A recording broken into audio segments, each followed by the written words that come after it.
Hello everyone. सो आज हमारे पास ये जो क्वेश्चन है ज्योमेट्री का, ये हमने एक एग्ज़ाम से लिया है जो कि फ्रांस का एक मैथ्स एग्ज़ाम होता है, उसमें से लिया है हमने ये क्वेश्चन। तो इस क्वेश्चन में हमें दिया क्या क्या है? इस क्वेश्चन में हमें दिया है एक रेक्टेंगल है ए बी सी डी जो हम देख पा रहे हैं, और हमें एक रोम्बस दिया है, उसी रेक्टेंगल का पार्ट है वो रोम्बस ए एफ सी ई। और हमें ढूंढना है ई एफ की लेंथ ढूंढनी है ना। तो सबसे पहले आप देखो कि इस रेक्टेंगल के अंदर रेक्टेंगल की लेंथ है 16 और रेक्टेंगल की विड्थ कितनी है, ब्रेड्थ कितनी है, 12 है ना। तो इस क्वेश्चन को सॉल्व करने के लिए हम एज्यूम कर लेते हैं एफ बी की लेंथ x है ना। एफ बी की लेंथ x एज्यूम कर लेते हैं। तो ए एफ की लेंथ कितनी हो जाएगी? ये पूरा 16 है ना, तो ये क्या हो जाएगा 16 माइनस एक्स। और ई सी कितना हो जाएगा 16 माइनस एक्स, है ना, क्योंकि ये रोम्बस है। तो रोम्बस में क्या होता है, सारी साइड्स इक्वल होती हैं, तो ये सारे साइड्स क्या हो जाएंगे 16 माइनस एक्स, कि नहीं। तो ठीक इसी तरीके से डीई भी क्या हो जाएगा, एक्स हो जाएगा, है ना, क्योंकि ये 16 माइनस एक्स है, ये पूरा 16 है, तो ये एक्स होगा। अच्छा देखो, इस क्वेश्चन को सॉल्व करने से पहले मैं आपको बता दूं, इस क्वेश्चन को सॉल्व करने के लिए बहुत सारे मेथड है। मैं अपना मेथड शेयर कर रहा हूँ, अगर आप अपना मेथड शेयर करना चाहो तो कमेंट बॉक्स में लिख सकते हो। अच्छा, आगे चलने पर क्या करेंगे, आप देखो कि ये सारे 16 माइनस एक्स है ना। ये भी 16 माइनस एक्स हो जाएगा, ये भी 16 माइनस एक्स हो जाएगा। और आप देखो कि जो एंगल बी है, एंगल बी हमारा 90 डिग्री होगा। क्यों? क्योंकि एंगल बी 90 डिग्री इसलिए क्योंकि ये एंगल है rectangle A B C D का, और रेक्टेंगल में सारे एंगल 90 डिग्री होते हैं, है ना। तो अब इसके बाद मैं चलता हूँ right triangle F B C में, और उसमें हम क्या लगाएंगे, पाइथागोरस थ्योरम। पाइथागोरस थ्योरम, है ना। पाइथागोरस थ्योरम लगाएंगे यहाँ पर, और इसके अकॉर्डिंग क्या होगा, F B square plus B C square is equal to F C square. F B कितना दिया हमें, एक्स स्क्वायर। बी सी कितना है, 12 स्क्वायर। एफ सी कितना है, 16 माइनस एक्स का होल स्क्वायर। करेक्ट। अब एक्स स्क्वायर प्लस 12 स्क्वायर कितना होता है, 144। अगर आप ध्यान से देखो तो यहाँ एल्जेब्रिक आइडेंटिटी लगा सकते हैं, A square plus B square minus 2ab, है ना, ए माइनस बी का होल स्क्वायर होता है ना। तो 16 square plus X square minus 2 times 16 times X. आप देखो यहाँ पर एक्स स्क्वायर और एक्स स्क्वायर कैंसिल हो सकता है, और हमारे पास बचेगा क्या, 32x इज इक्वल टू 112। आप इसे सिंप्लीफाई करोगे तो ये आएगा, और इसे थोड़ा और सिंप्लीफाई करेंगे तो x क्या आ जाएगा, 112/32, जो कि होगा हमारा 3.5। तो ये 3.5 है क्या, ये 3.5 है हमारा x का वैल्यू, है ना। तो अब एक काम करते हैं, ये x की वैल्यू जो 3.5 निकाली है, इसे हम फिगर में लिख लेते हैं। फिगर में लिख लेते हैं इसे, है ना। ये x कितना है, 3.5। 3.5, यहाँ पर भी 3.5। अच्छा, अगर x 3.5 है तो हम 16 माइनस एक्स भी आसानी से ढूंढ सकते हैं। तो 16 माइनस 3.5 कितना हो जाएगा, 16 माइनस 3.5 होगा 12.5। यानी रोम्बस की साइड कितनी आई, 12.5। इसका मतलब ये चारों साइड रोम्बस की कितनी होंगी, 12.5, है ना। रोम्बस की सारी साइड सेम होती है, तो ये सारी कितनी हो जाएंगी 12.5। ये भी क्या हो जाएगा 12.5, ये भी क्या हो जाएगा 12.5। ये सारी साइड्स इक्वल लेंथ की होगी रोम्बस की। चलो, हमें इतना तो पता चल गया कि रोम्बस की लेंथ क्या है।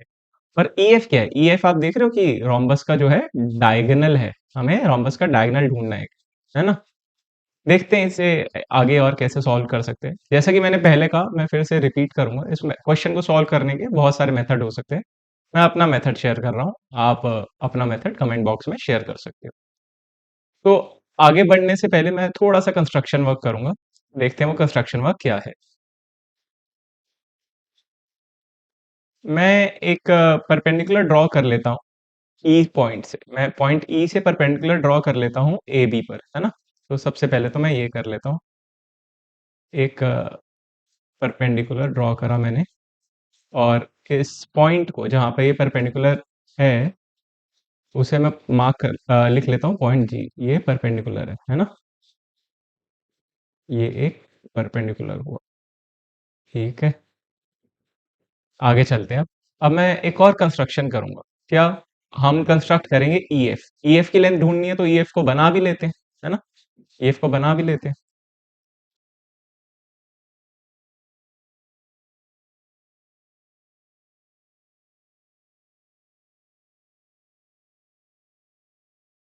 तो जो-जो कंस्ट्रक्शन हमारे लिए ज़रूरी थी हमने कर लिए। अब आगे देखते हैं। आप फिगर की तरफ देखो सबसे पहले। आप फिगर में देखो एडी क्या है हमारा 12 है ना? ब्रेड्थ है रेक्टेंगल की।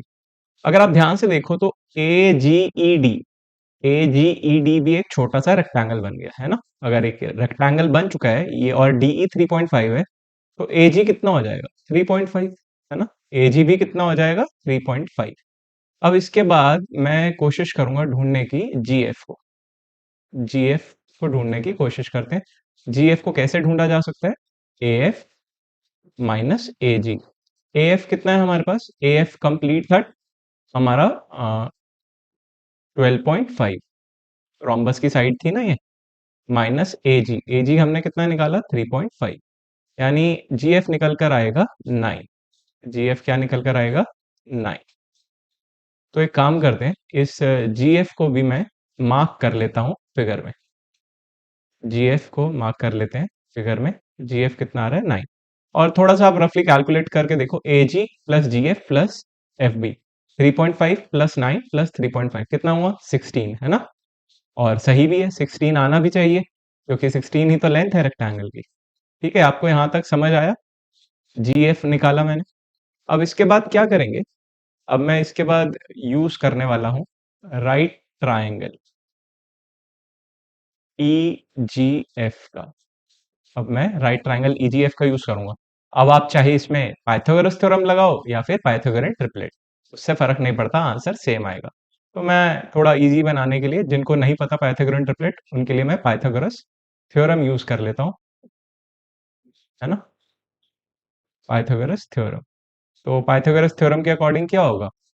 ये होगा ई ई जी का स्क्वायर प्लस जी एफ का square is equals to E F का स्क्वायर।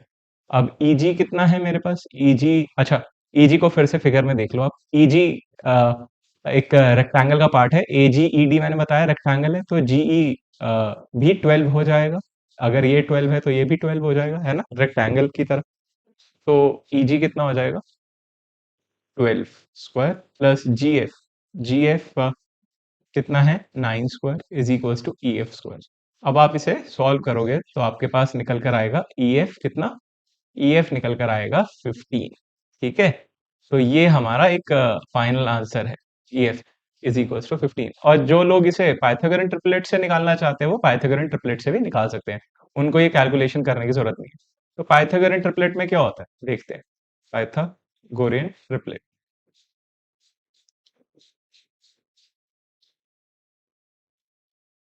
तो एक सबसे कॉमन सा पाइथागोरन ट्रिपलेट है 3 4 5, है ना? अगर आप 3 4 5 को मल्टीप्लाई करते हो 3 से, तो हमारे पास क्या आएगा? 9 12 और 15। तो ये 9 12 15 भी एक पाइथागोरन ट्रिपलेट है जिसमें हाइपोटेन्यूज कितना है? 15, है ना? तो हमारे पास यहाँ पे फिगर में देख रहा हूं तो 9 भी है, 12 भी है, तो ये ऑटोमेटिकली ईएफ कितना आ जाएगा? 15, क्योंकि ये एक पाइथागोरन ट्रिपलेट बन जाता है ना? तो आपको ये कैलकुलेशन अवॉइड करनी है तो आप पाइथागोरन ट्रिपलेट्स का भी यूज कर सकते हैं।